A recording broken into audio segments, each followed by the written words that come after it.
ஒரு கடாயில் 5 ஸ்பூன் நல்லெண்ணெய் ஊற்றிக்கோங்க. எண்ணெய் சூடானக்கப்புறம் அதில் அரை ஸ்பூன் கடுகு உளுத்தம் பருப்பு போட்டுக்கோங்க. கடுகு நல்லா பொரிஞ்சக்கப்புறம் அதில் 1/4 ஸ்பூன் வெந்தயம், ஒரு கொத்து கருவேப்பிலை, அது கூடவே 10 சின்ன வெங்காயம் பொடி பொடியாக நறுக்குனதை ஆட் பண்ணிக்கோங்க. இதை நல்லா ஃப்ரை பண்ணிக்கோங்க. இப்போ பார்த்தீங்கன்னா வெங்காயம் நல்லா வணங்கிடுச்சு.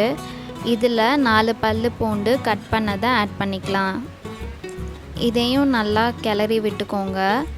அதுக்கப்புறம் ஒரு பெரிய தக்காளி கட் பண்ணதை ஆட் பண்ணிக்கலாம். தக்காளியோட ரா ஸ்மெல் போகிற வரைக்கும் நல்லா இதை ஃப்ரை பண்ணிக்கலாம். தக்காளி இப்போ நல்லா ஃப்ரை ஆகிடுச்சு. இதில் ஒரு பச்சை மிளகாவை கட் பண்ணி ஆட் பண்ணிக்கோங்க. நான் ஆல்ரெடி 100 கிராம் கத்திரிக்காவை கட் பண்ணி தண்ணியில் போட்டு நல்லா கழுவி எடுத்து வச்சுருக்கேன். அதை நம்ம இப்போ இதில் சேர்த்துக்கலாம். இப்போ நம்ம மசாலா பவுடர்ஸ் ஆட் பண்ணிக்கலாம்.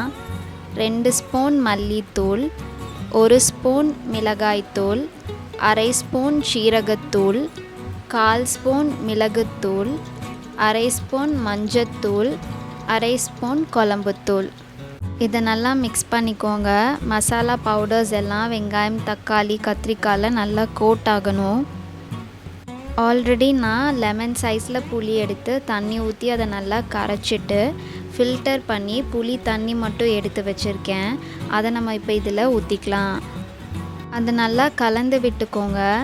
அது கூடவே இந்த குழம்புக்கு தேவையான அளவு தண்ணி சேர்த்துக்கலாம். 100 கிராம் நெத்திலி கருவாடை 10 நிமிஷம் சுடு தண்ணியில் நல்லா ஊற வச்சு எடுத்துட்டு அது திரும்ப 2 வாட்டி கோல்ட் வாட்டரில் போட்டு 2 நிமிஷம் விட்டுட்டு அதை எடுத்து ஒரு பவுலில் வச்சுருக்கேன். அதை நான் இப்போ இதில் ஆட் பண்ணிக்கிறேன். இதை நல்லா கிளறி விட்டக்கப்புறம் இந்த குழம்புக்கு தேவையான அளவு உப்பு போட்டுக்கோங்க.